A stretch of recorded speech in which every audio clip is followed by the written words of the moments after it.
Hello, friends. Welcome to episode 1192 of the Locked On Hawks podcast. I am your host, Brad Rowland, coming to you on a Sunday into Monday. And today I'll be joined by Wes Morton of Peachtree Hoops in a moment to talk about all kinds of stuff on the Atlanta Hawks front, from DeAndre Hunter to Bogdan Bogdanovic to the upcoming schedule to the recent play of the team and more.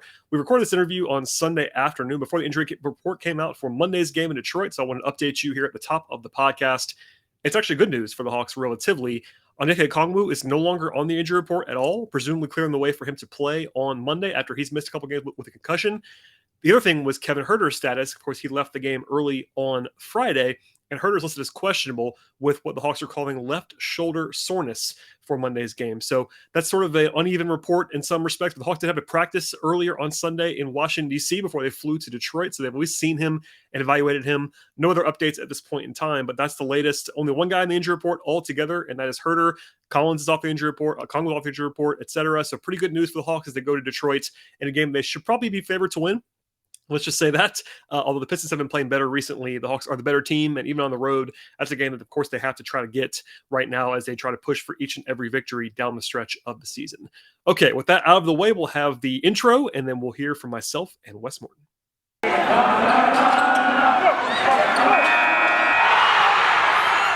are Locked On Hawks, your daily Atlanta Hawks podcast, part of the Locked On Podcast Network. Your team every day.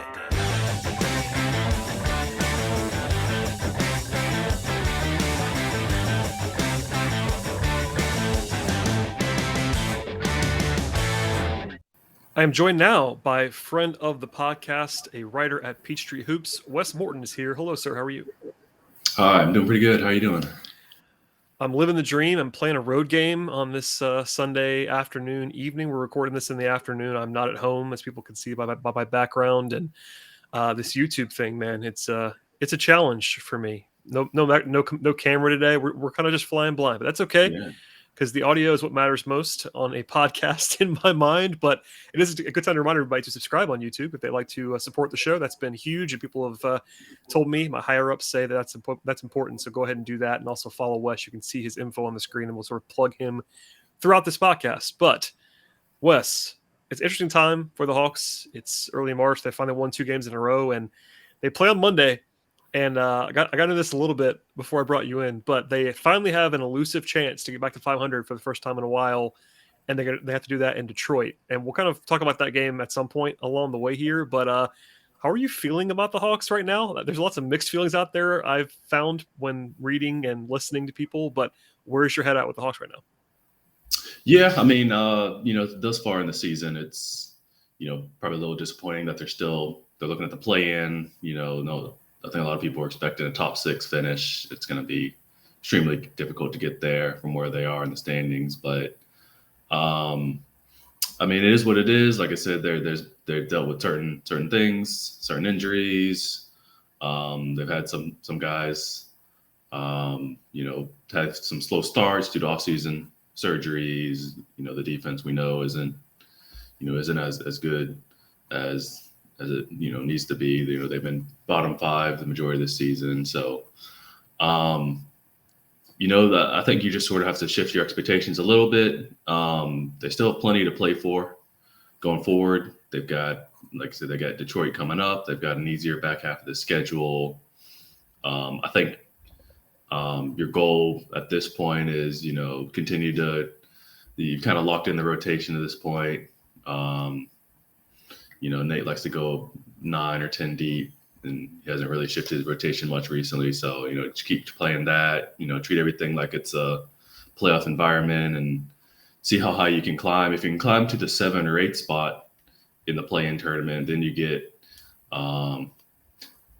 better odds of you'll be able to at least have one home game, even if it's the second game, to send you into the top 8 playoffs. So, I think the overall message is just, shift your expectations down a little bit. This team isn't as good as a lot of people expected, but, long term, you're still thinking long term. A lot of your guys are younger, below 25. So you still want to get them minutes, get them playing together, and, approach it that way. I think the long-term health of their franchise is still pretty solid.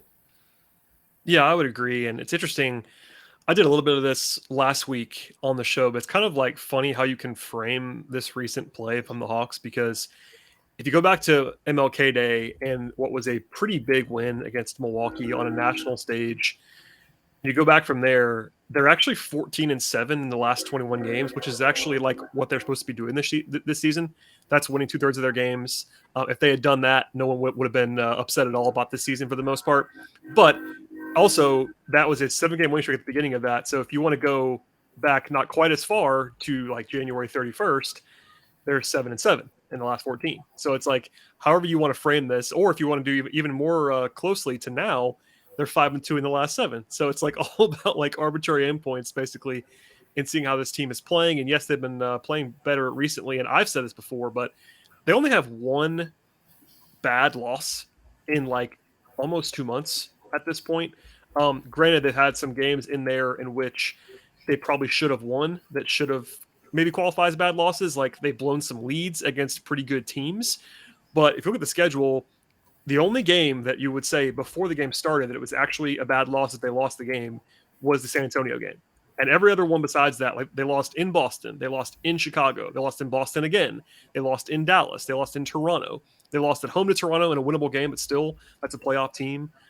So basically, yeah, other than that San Antonio game for 7 or 8 weeks now, they've at least held their own and did what they were supposed to do for the most part.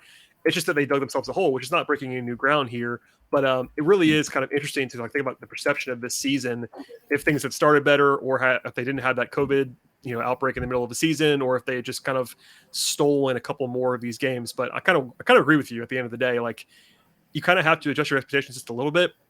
At the same time, there is reason to think that this Hawks team could make, I'm not sure if it's a run to the conference finals, but they could certainly win a series in the playoffs, and I wouldn't be too surprised based on at least according to like certain opponents that they could play. Like they played the Cavs or the Bulls in the first round of the playoffs. Would you pick against them? I don't know. I'm not even sure I would, honestly.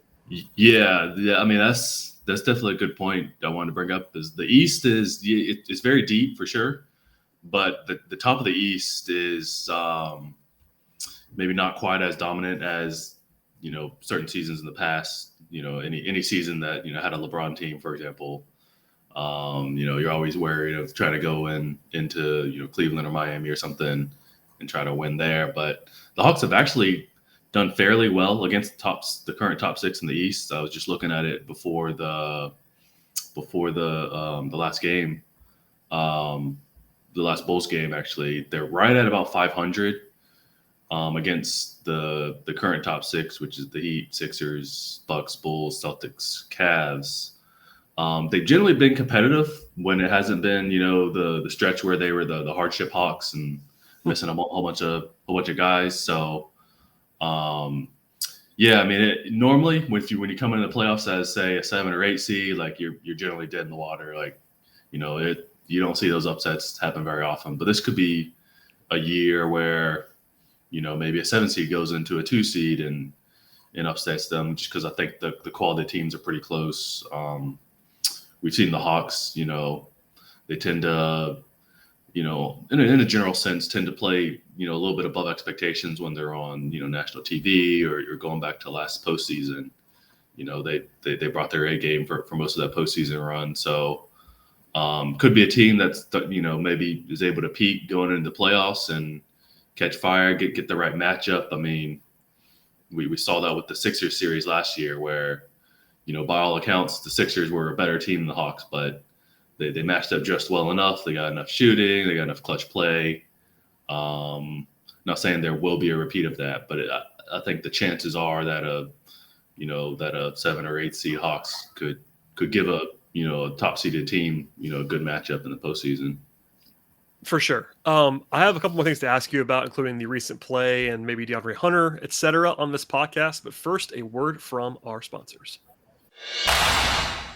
With Built Bar on my side, I've done a much better job this year sticking one of my resolutions for the new year, and that resolution is to eat right and improve my health. And honestly, it's not that hard to do because I actually enjoy eating Built Bars. From the protein-infused puff bars, they're fantastic, to all the other favorites from Built Bar. Each and every bar has 100% real chocolate, which makes a huge difference, and they taste fantastic. And beyond the taste, Built Bars are low calorie and high protein. You can easily replace your candy bars with Built Bars, both in taste and to improve your nutrition. Built.com has all the information that you need for the nutrition side, but also you'll be blown away by it because most Built Bars have only 4 grams of sugar, 4 net carbs, and 17 grams of protein with a low calorie count. And flavor-wise, there are plenty of options to choose from, including classic favorites and new flavors all the time. Each flavor is delicious, and they have new flavors coming in the near future as well as in the recent past. And the best way to check out Built Bar is to go to Built.com. Use a promo code LOCKED15. If you do that, you have 15% off on your order with Built Bar. That is promo code LOCKED15, 15% off at Built.com. All right, Wes. I wanted to ask you about the Washington game, which I know you wrote about for Peachtree Hoops, and I covered it on this podcast in depth, so that's also still there in the feed right now. But an interesting game in a lot of ways. Like, people got mad at, not everybody, but a couple people got mad at me for kind of dwelling on the fact the Hawks did not play well in that game, and I kind of stand by it, to be honest. I think the Hawks did not play well in that game. They happened to play an opponent that was not very good, and I will say, and I said this on that show, but anytime you can win on the second night of a back-to-back on the road, there's no need for an apology, if that makes sense. Like, there's two different kind of discussion points there. It's like, A, did you play well? And B, does the win still count in the standings? And no, they didn't play great in that game, but they also still won the game, and that's kind of all that matters. But I want to know what you kind of observed from that one, because I know you focused on it pretty closely, and that was kind of my takeaway. But at the end, they made enough plays to kind of pull off the Wizards. Yeah, for sure. I mean, they actually looked, fairly dominant in the first half. I thought they were really executing well in the first half. I think they scored something like 66 points in the first half, whatever. Really good offensive efficiency. But then starting in the third quarter, they let Washington take a big run, pull themselves back into the game. They were never able to put them away, which has kind of been a common theme with, this team this year. They let, lesser teams kind of hang around, or even good teams, they've been up 15 points or so and, let them back in the second half. So it's definitely seemed like one of those games. I mean, again, on the second day of a back-to-back, we had to travel. You might get a little tired in the second half. I thought I saw that. They weren't. I think it was a little more offensive stagnation in the second half for sure. But, they were able to do just enough down the stretch in the fourth quarter. Obviously, DeAndre Hunter had a big game. It's his second consecutive, big game after a rough stretch, which is huge to see, just how important they need him on both ends of the floor. I think also John Collins returning. I talked about that in my piece. That was big. That was a lot of the comments in the post game mentioned his energy, his activity, even when he's not hitting shots. And we know he's obviously a very efficient shot maker. But once he kind of gets a couple games under him, he'll be there. But beyond that, he was playing some good defense. He had a big block. I think he had six big rebounds in 24 minutes. So, he was active. Definitely gives the Hawks something they've been missing when they've had to rely on Gallo at the 4, who's obviously not going to do much disruptive. Not going to be very disruptive on the defensive end. So having John Collins back should be huge for them. I think you just take the win. Like I said, it wasn't a signature win, something to tip your cap on. But you take the win. You need any wins you can get this stage of the season and try to climb the standings. So, I mean, I think, again, some of the message that keeps coming out of the post games is, Nate and the players can get frustrated. They're not putting together a complete 48 minutes, and that's just true. But, sometimes you just gotta squeak out the kind of ugly wins and grind it out, and just, it's better to, give up 12 points off your 15-point lead than to surrender the whole thing. So, yeah, that's for sure. You talked about Hunter in there. It's interesting to me because there was a time, I guess it was only a few days ago now, where I felt like the DeAndre Hunter conversation kind of reached its tipping point in the negative sense. Like, I felt like a lot of this is all anecdotal for sure, but like in my mentions on Twitter, people were reaching their kind of boiling point with DeAndre, and I kind of always find myself in the middle of those conversations. Like, I When guys have good stretches, I kind of usually pull it back a little bit. And when guys have bad stretches, I usually do the opposite and kind of just say, look, let's not panic about DeAndre Hunter. But, he was not very good for a couple of games there. In particularly, he had that dreadful game at the end of last week, and where he was 0 for 8 from the floor and just kind of had just nothing go well for him in that spot. Well, but even in that game, I think he played 37 or 8 minutes. And it's kind of a reminder that the Hawks just have to play him. And he's kind of the only guy on the roster right now that does what he does. Yeah, 37 minutes in that game, by the way, against Boston. And it's just interesting to me because on one hand, I think that the idea of DeAndre Hunter is something I've said a number of times, but the idea of him is probably better than what he actually is right now. At the same time, the Hawks just have to rely on him so deeply that they kind of ebb and flow with him. And it's not like he's better than obviously Trey or even John Collins or Quick Capella. Like, those guys are your best players. I think Bogdanovic is still much better than Hunter at this point in time as well. But they just, especially in certain matchups, they just have to play Hunter a lot.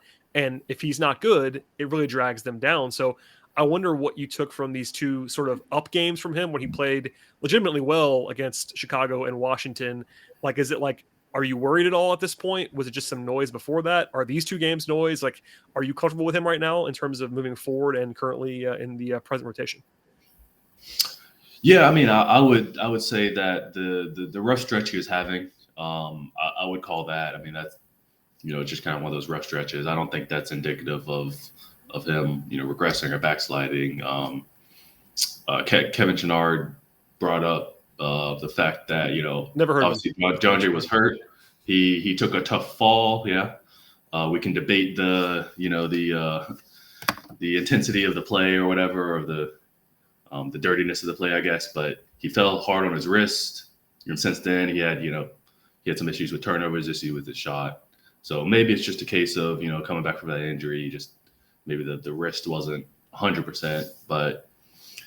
At the same time, I don't think he's a 20-point per game scorer. He's not going to be super efficient. We've seen him hover around, 16 or 17 points per game when he's playing, 35 minutes or whatever. So, but like you said, the value he brings is the fact that, they don't have anyone who's got his profile defensively with the wingspan and the strength to be able to, defend, the primary guy, opponent's primary guy, the point of attack. So, like I said, even if he's having a rough offensive stretch, like you just got to keep giving him his minutes. He's vital to the team. He's the defensive contributions are necessary, and he'll get to his offensive game. I think the thing I saw particularly in the Wizards game that just happened, that they dialed up some plays specifically for him.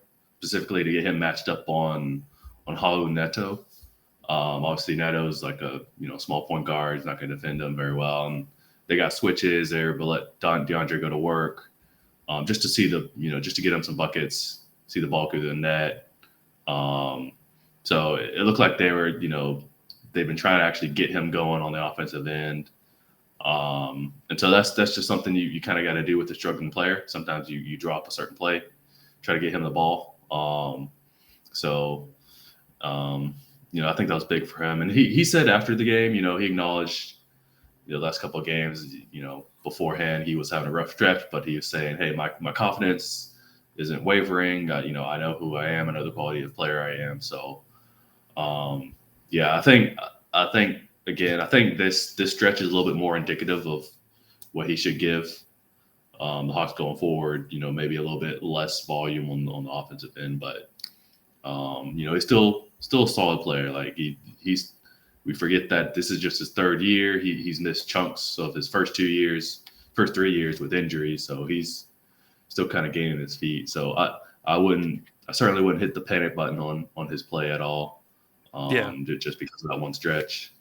For sure. And, you mentioned it. I was going to say this if you didn't, but, he's 24, so he's not that young, which I think maybe throws off the conversation a little bit. But because of the injuries that he's had, he's only played in 121 games in his career, which is like a season and a half normally of the NBA. So I think there is reason to be, not necessarily optimistic inherently, but not pessimistic, maybe, just because of the fact that he hasn't played as much basketball. And 3-point shooting's been good this year. That's been something that he's going to have. I've worried a little bit about his passing. Like, I think as a small forward, as a primary guy, like, you got to be a better passer than he is right now. Like, I believe for the season, I'm looking this up now as I'm talking. Yeah, he actually has more turnovers than assists this year, which is not what you want from your small forward. So that's something that I actually am a little bit worried about. But defensively, I think it's mostly pretty good. Off-ball stuff, not always the best, but he has the tools. But I do think that he's going to have some steps forward, no question. But I'm also not necessarily worried. And he's a quiet guy, but him saying, like you just said, him sort of asserting that confidence and has been good. And for me, in that game, what was encouraging was that he was getting to the rim. He was not settling for the pull-ups. He was not settling for contested 19-footers. He was going to the rim, drawing fouls, and finishing at the rim. And that is really, really encouraging because, yeah, I want him to shoot threes as well. But when he doesn't do that, less pull-up mid-rangers and more going to the rim would be helpful for his overall profile. Right. Yeah. And I think that's, a lot of that's just kind of finding, how you operate in the offense. It's definitely, there have been some tweaks between, last year and this year of, how the offense operates. Certainly would be nice to get him going to the rim, but, DeAndre likes to get the ball and take a couple of jab steps and dribble, get to his pull up. I mean, some guys just kind of feel comfortable doing that. And he's had some stretches where he's been, amazing from mid range. He was, stretches where he's hitting, half his shots from mid range, which is probably just not sustainable. But that was last year. And actually, I was going to say this, I forgot, but I'll say it again now. Last year, in the early sample where he was, of course, just on fire before he got hurt last season, he was shooting 59% from 16 to 23 feet, that's unsustainable for anyone. That's like better than Kevin Durant shoots in that range. But in contrast, this year from that same range, in more games, he's shooting 31.8%, which is also unsustainable. Like, he's better than that. But I think that trying to find out where his actual level is from there is interesting. But one thing is for sure, if he's going to shoot that poorly from that range, he just can't take those shots. I think he's better than that, but still, that will kill your efficiency. And it's kind of done that this year. Because if you look at it like sort of range by range, he's been kind of the same guy at the rim in a pretty good way. He's been a little bit worse in floater range, but the huge drop off in efficiency has been those long twos from last year to this year. And that kind of explains almost everything with his offense, to be honest, other than the passing. So, Hunter's an interesting piece, and we'll see if he can keep it rolling on Monday into Wednesday, because not necessarily Monday, but against Detroit, but Wednesday's game against Milwaukee, he has to defend Chris Middleton. He's their only option against Chris Middleton for the most part. So we'll see what happens there. Before I get to one more thing, and then we'll sort of focus on what's to come for the Hawks, a word from our sponsors on the show today. Basketball is running at full steam right now in both pro and college hoops. And in March, my favorite sport, which is, of course, basketball, takes center stage on a number of levels with all of the odds, totals, player props, futures, exotics, and much more. BetOnline.net is the number one spot for all of your sports betting needs. And beyond that, BetOnline remains the best spot for all of the sports scores, the podcasts you need, and the news this season. And of course, it's not just basketball, even if I love basketball, because BetOnline has a full slate of offerings. BetOnline.net is your source for hockey and boxing, UFC, auto racing, golf, tennis, soccer, baseball occasionally, entertainment, and horse racing odds, plus every single prop that you could possibly think of. Head to BetOnline right now. Use your mobile device to learn more about all of the trends and all of the action that's happening at BetOnline today. BetOnline, where the game starts. All right, Wes. We mentioned Hunter. I also want to ask you about Bogey, because he has been fantastic basically since he came back from the injury in late January. 17 games. In that span, he's number 2 on the team in scoring, number 2 in assists, a 62% true shooting in that span as well. And most importantly, the Hawks have a plus 8.8 net rating when he's on the floor. That will all work, let's just say, for Bogey. And we saw this last year where he had sort of a slow start and then I would say probably a little bit unsustainable finish, but he was incredible last year. This year, it's been a little bit more normal than that in terms of his shooting. He's not been quite as nuclear, but he's been a different player in the last 5 or 6 weeks, and I think the Hawks' performance has been better as a result of that. What have you seen from him in the role that he's in? Obviously, that bench role is a little bit different, but I personally like that he's coming off the bench still. I know with him playing well, there's been some calls on my timeline for him to start again, but he's playing plenty of minutes, And I think him anchoring the second unit makes a ton of sense. It made sense back then. It makes sense now. And obviously, I wouldn't tweak it just because he's playing well. Right. I mean, you said it. I mean, he's still getting, nearly starter minutes. I mean, they like to, Nate likes to go with, some Herter bogey lineups. And they work, by the way. Yeah, exactly. And they've been good. It wouldn't seem that way. Like, I've heard some national podcasts or national writers kind of reference like the defensive questions. And certainly Trey, Bogey, and Herter is not your ideal defensive lineup. But if you look at the numbers for basically 2 years now, the Herter Bogey lineups do work. Like, there are certain scenarios where it's not great defensively, but if you look at that on the whole, on a large sample size, those two guys do actually work together, and it's worked for the Hawks. So I'm not saying it's perfect because it's not, but if you look at the data, that's been their best wing tandem for 2 years, basically. Right. So, I mean, I'm sure, look for that to continue. Like you said, there may be certain matchups where it's not quite good enough defensively, but yeah. I think on the whole, right, the fact that you're able to, space the floor with, Trey, Herter, Bogey, occasionally Gallo is in there as well. It's been, specifically with Bogey, just getting them some ability to run the offense, come off screens. I think it's been big. There's kind of been some earlier stretches where he wasn't seeing the ball very much, and he was just mostly just spotting up. But yeah, getting him in some actions. I think he's really worked in his step back. So, and just his ability to he's also been able to put it on the deck a little bit, get to the rim, which is Bogey's not super quick or explosive first step or anything like that, but counter to him being able to use his handle to pull up and get space. Like I said, it's just, for whatever reason, second season in a row, it's taken him a little bit to kind of find his footing, and he's been set back by a couple of knee injuries.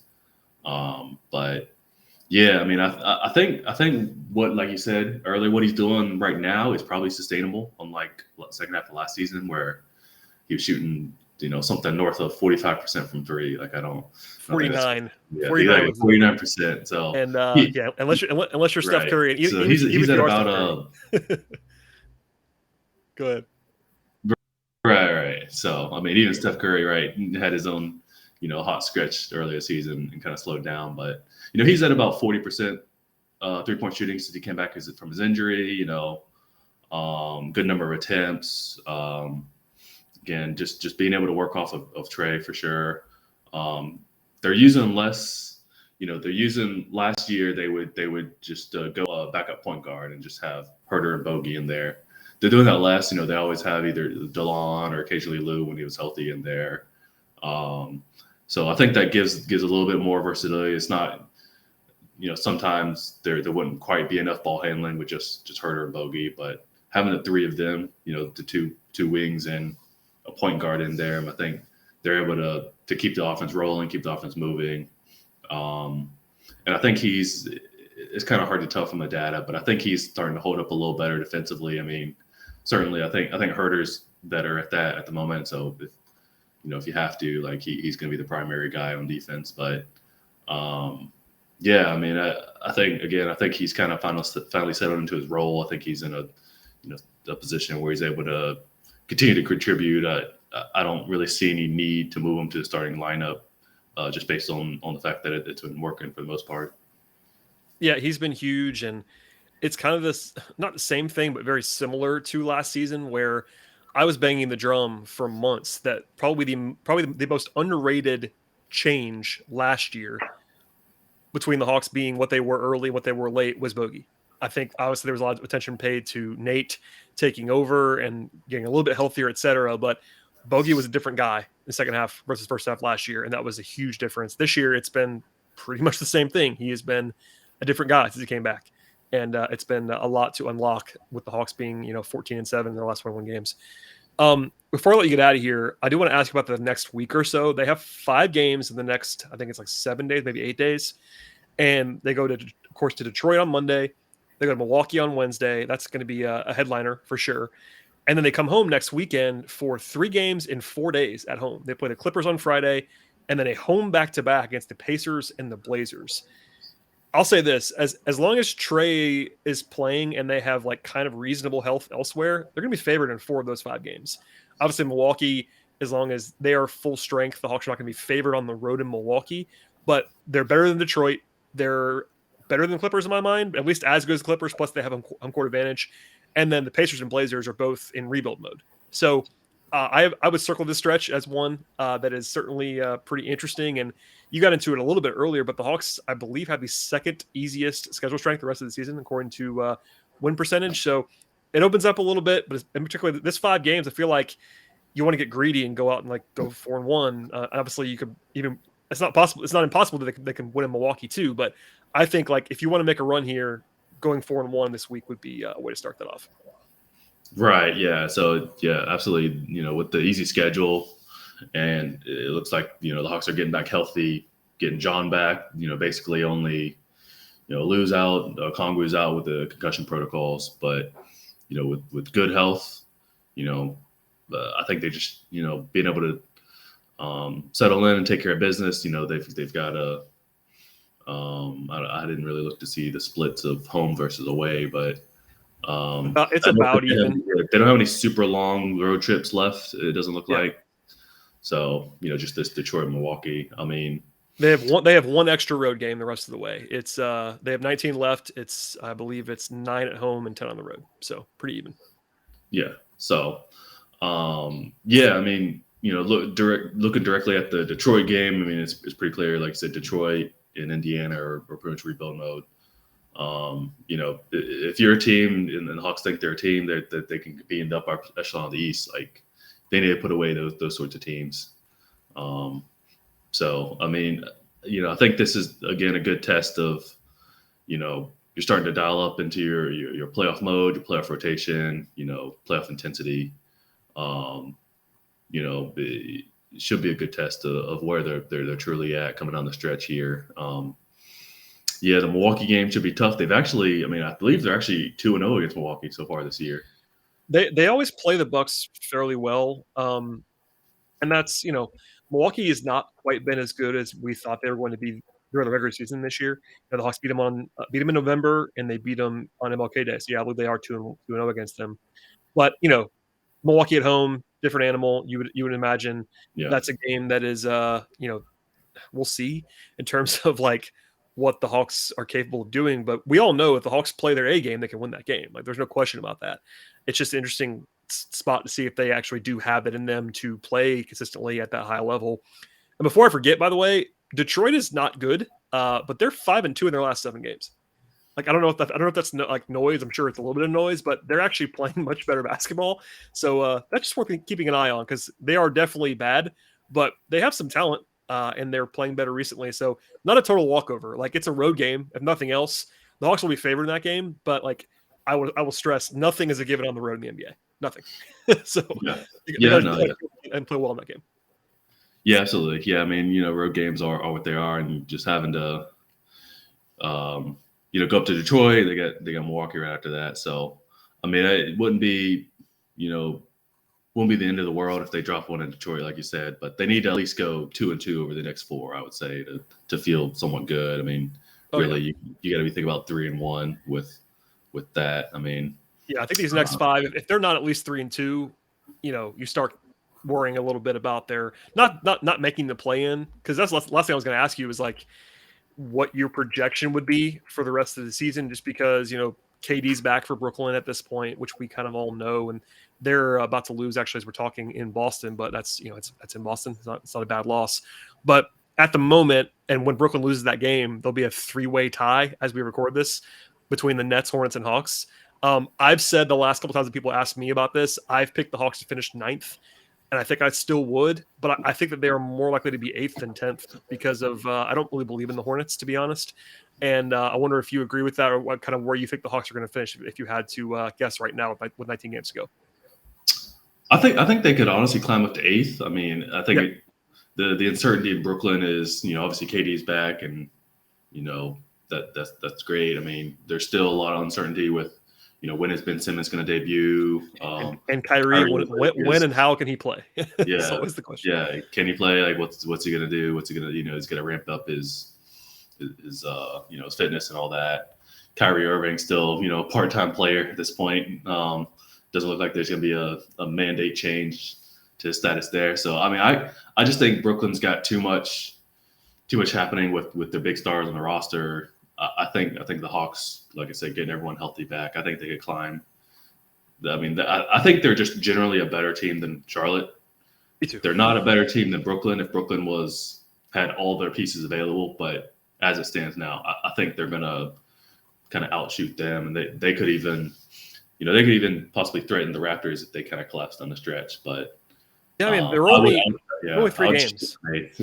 Yeah, it's only 3 games behind Toronto. It's not like that's insurmountable. I always stress that, look, like there's 19 games left, and being 3 games behind really matters. Like, it doesn't mean it doesn't mean that it's impossible to make up that. But if Toronto goes, 12-6 or whatever, then you have to go something crazy to beat them. So, yeah, I think that it's still in play for the Hawks to get to 7. And honestly, with the way Cleveland's playing, maybe 6 is not like completely impossible. If the Hawks were to finish like 15-4 or something crazy, they can get there because Cleveland's in free fall right now. But I think that I mean, if you look at the projection models, they basically all have the Hawks finishing either 8th ahead of Brooklyn or 9th behind Brooklyn. That's the consensus. That makes a lot of sense to me. And they have to win the games, but the schedule is there for them. They are relatively healthy at this moment in time, and that is more than a lot of teams can say. So we'll see how they feel at this point. Yeah. I mean, I think the Hawks have the tools to make a run, like you said. They're kind of one of those teams that can catch fire. So they could go nuclear over the last stretch. And yeah, we've seen them do it before. That's the bright side. A lot of teams, it's kind of like proof of concept, and until you see it, you can't like predict it. With the Hawks, we have seen this similar group go on runs before, so there's at least that in the back of your mind. Well, Wes, thanks for all the time, man. I really appreciate it. Please plug yourself. I know we talked about your writing at Peachtree Hoops, but anything that you want to plug, feel free to share it. Twitter, writing stuff, anything you want. Yeah, so you can find me on Twitter at BlogHawk, BLOGHAWK. I write for Peachtree Hoops. I just kind of did a recap and follow of the latest Wizards game. So you can go to the site and check that out, and make sure to follow me, and let's talk Hawks. I recommend following Wes and checking out all of his work. If you are a YouTube subscriber, you will see his handle on the screen. And if you're listening to the podcast, you just heard Wes give it to you, but I'll do it one more time. It's at BlogHawk. Wes, thank you for all the time, my friend. As for everybody else, please subscribe to the show on your platform of choice, and we'll see you after the game on Monday.